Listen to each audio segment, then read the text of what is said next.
जी हाँ दोस्तों, तो मद्रास हाईकोर्ट के दो जज पड़े भारी। सीजेआई सूर्यकांत को ही पढ़ा दिया तगड़ा वाला पाठ। फंसे शाह और बीजेपी, चढ़ गए जेनजी, फिर जो हुआ देखने लायक। तो अब क्या करेंगे चीफ जस्टिस? दोस्तों, अगर मैं आपसे कहूं कि देश की सबसे बड़ी अदालत के यानी चीफ जस्टिस, उन्हें हाई कोर्ट की एक बेंच ने ऐसा जवाब दिया है जिसने दिल्ली से लेकर न्यायपालिका के गलियारों तक नई बहस छेड़ दी है। क्या आपको यकीन होगा?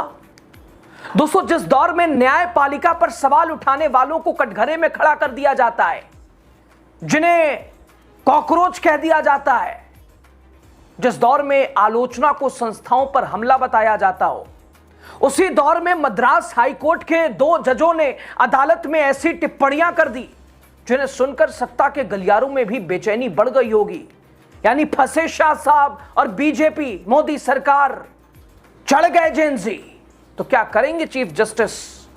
फंस गए चारों तरफ से क्या? तो सो बताते हैं आपको, लास्ट तक बने रहिए। क्या है ये पूरा मामला? द राजनीति का खास सेगमेंट आप देख रहे हैं। मैं हूं यासूफ रजा।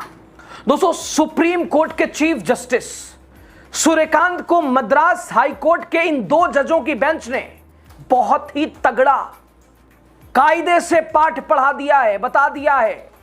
भाई साहब कुर्सी पर बैठे हैं तो क्या मतलब है? कुछ भी। हालांकि दोस्तों, ये पाठ डायरेक्ट नहीं है, लेकिन डायरेक्ट से भी कहीं ज्यादा डायरेक्ट है, सीधा। जिस वक्त दोस्तों न्यायपालिका में भ्रष्टाचार के मुद्दों को लेकर चीफ जस्टिस सूर्यकांत आग बबूला हो जाते हैं, सवाल पूछ दो तो तिलमिला जाते हैं, सरकार की आलोचना झेल नहीं सकते हैं, देश भर से एनसीईआरटी की किताबें जब्त करवा लेते हो, पाठ्यक्रम लिखने वालों पर बैन लगा देते हो, दुनिया भर की खरी खोटी सुनाते हो, उसी वक्त में हाई कोर्ट के दो जज ये कहने लगे कि न्यायाधीशों को पवित्र गाय समझने की जरूरत नहीं है, न्यायपालिका में भ्रष्टाचार है। इतना ही नहीं, मद्रास हाईकोर्ट के दो जजों ने वो सब भी बोल दिया जो अक्सर विपक्ष दोहराता है, आमतौर पर आप इस मीडिया के हवाले से सुनते रहते हैं। अब कुछ शब्द तो ऐसे भी हैं, सुनकर आप सिर पकड़ लेंगे। दोस्तों, जिस वक्त में सवालों और आलोचनाओं को सुनने के बाद चीफ जस्टिस सूर्यकांत युवाओं को कॉकरोच कह देते हैं, परजीवी तक बुला देते हैं, कथित रूप से उस वक्त देश की एक अदालत ने न्यायपालिका के भ्रष्टाचारों को लेकर कई सारी टिप्पणियां कर दी हैं। इसमें केवल जजों को ही नहीं बल्कि वकीलों को भी लपेटा गया है। वैसे दोस्तों, आप जानते हैं मौजूदा सरकार जिसकी सत्ता होती है, जिसका पावर होता है, दबदबा उसी का होता है। अब डेमोक्रेसी जो कि इसका फॉर्मेशन कैसे होता है? To the government, for the government, by the government. लेकिन आप अंदर की बात जानते हैं, चारों लोकतंत्र के पिलर, चाहे वो कार्यपालिका हो, न्यायपालिका हो, विधायिका हो या फिर पत्रकारिता हो, स्थिति क्या है इस सरकार में बताने की आवश्यकता नहीं है। इसके अलावा दोस्तों, यहां पर संविधान अभिव्यक्ति की स्वतंत्रता को लेकर भी इन दो जजों ने भाई साहब ऐसी क्लास लगाई, ऐसा संदेश दिया कि मोदी सरकार, और साथ ही साथ आप भी सुने, टकटकी लगाकर आपको सुन लेना चाहिए।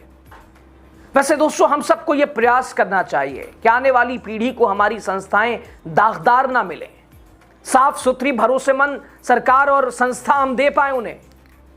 मद्रास हाईकोर्ट ने क्या कुछ कहा है, एकदम आसान भाषा में आपको समझाते हैं। दरअसल दोस्तों, मद्रास हाईकोर्ट में एक याचिका पहुंची थी। दरअसल करूप्पू नाम की एक फिल्म, उस पर बैन लगाने या फिर काट छांट करवाने के लिए, फिल्म के निर्माताओं के खिलाफ कार्रवाई के लिए। दोस्तों, दरअसल इस फिल्म में एक काल्पनिक अदालत के जज को भ्रष्ट दिखाया गया था और इसी सीन को लेकर एक वकील को आपत्ति हो गई। वैसे आपको याद दिला दें कि कुछ वकील ऐसे भी होते हैं जो ऐसे मामलों को उठाकर जजों की वो लिस्ट जो होती है जिसमें चहेता वाला नाम आता है, उसमें कोशिश करते हैं कि जुड़ जाएं। तो मसला ये था कि फिल्म में जज को भ्रष्टाचारी दिखाया गया, उसी पर रोक लगाने के लिए वकील साहब हाईकोर्ट पहुंच गए। मगर दोस्तों, हाईकोर्ट ने याचिका को खारिज कर दिया और साफ साफ कहा कि न्यायपालिका में भ्रष्टाचार है, जजों को पवित्र गाय समझने की जरूरत नहीं है और जज आलोचना से परे भी नहीं है। यानी सीधे सीधे मद्रास हाईकोर्ट ने इन दोनों जजों ने, जिसमें जस्टिस जीआर स्वामीनाथन और जस्टिस वी लक्ष्मी नारायण ने भरी अदालत में बोला कि न्यायपालिका में भ्रष्टाचार है, जजों को पवित्र गाय मानने की जरूरत नहीं है और यह आलोचना से परे भी नहीं है, भगवान थोड़ी ना है। दोस्तों, याचिकाकर्ता वकील आर.एस. तमिलवेंडन, जो कि एक प्रैक्टिसिंग लॉयर हैं, इन्होंने रीट याचिका दाखिल किया था और फिल्म करुप्पू को थिएटर और OTT प्लेटफॉर्म पर दिखाने से रोकने की डिमांड की थी। इस फिल्म में इन्होंने कई संस्थाओं, कलाकारों, डायरेक्टर तक को पक्षकार बनाया था। कहा था कि फिल्म में अदालतों को बहुत खराब तरीके से दिखाया गया है, एक जज को करप्ट बनाया गया है और यह भी दिखाया गया कि अनैतिक एडवोकेट अदालत के कामकाज में बहुत प्रभाव रखते हैं। यानी जो गड़बड़ टाइप के, जुगाड़ टाइप के वकील होते हैं, वो अदालतों को बहुत प्रभावित करते हैं। याचिकाकर्ता वकील ने कोर्ट से कहा कि फिल्म अदालत की गरिमा और उसकी साख को नुकसान पहुंचाने वाली है। इस फिल्म में एक सीन है दोस्तों, जहां पर जज को घूस लेते और ड्रग्स लेते हुए जोड़ा गया है। आरोप लगाया गया है कि डायरेक्टर बालाजी ने इंडियन जुडिशियल सिस्टम को समझे बिना ही आलोचना की है। दोस्तों, सुनवाई के दौरान कोर्ट ने शुरुआत में अपना रुख साफ साफ दिखा दिया और कहा कि कुछ लोग मामूली मामलों को लेकर बहुत अधिक उतावले हो जाते हैं, बढ़ा चढ़ा कर पेश करते हैं। यह मामला भी वैसा ही है। यानी वकील साहब कुछ ज्यादा ही सेंसिटिव हो गए, ज्यादा ही उछल रहे हैं, या ज्यादा ही उनको जजों से प्रेम हो गया है कि भाई साहब केस बना रहे हमारा, ना उनकी छवि हमारी बनी रहे उनकी नजर में।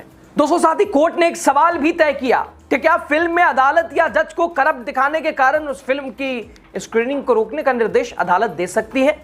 और इस सवाल का जवाब उसी अदालत ने दिया, नहीं।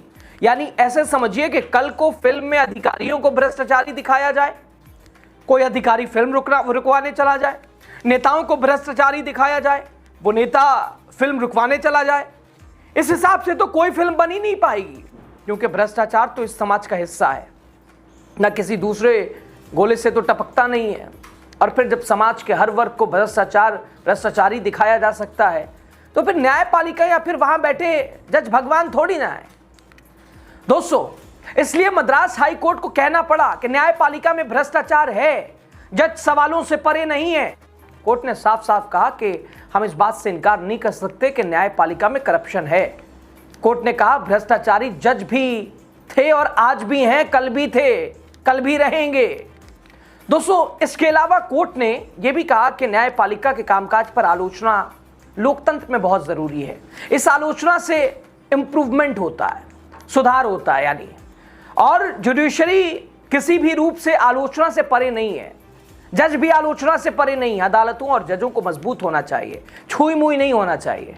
कोर्ट ने कहा कि जनता के मुद्दों पर बहस होनी चाहिए, खुली चर्चा होनी चाहिए।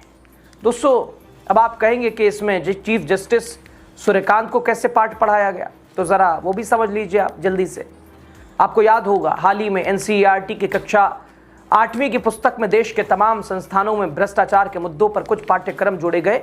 इसी में जुडिशियल करप्शन की भी बात बताई गई थी। बताया गया था कि अदालतों में कितने ढेर सारे मामले पेंडिंग हैं, किस तरीके से भ्रष्टाचार शामिल है। फिर पूरे देश में बवाल मच गया। वैसे तो यह सुधारात्मक प्रयास था, मगर सुप्रीम कोर्ट के चीफ जस्टिस को यह बात इतनी बुरी लग गई, उन्होंने सुमोटो लेते हुए देश भर से किताबें वापस मंगवाने का आदेश दे दिया।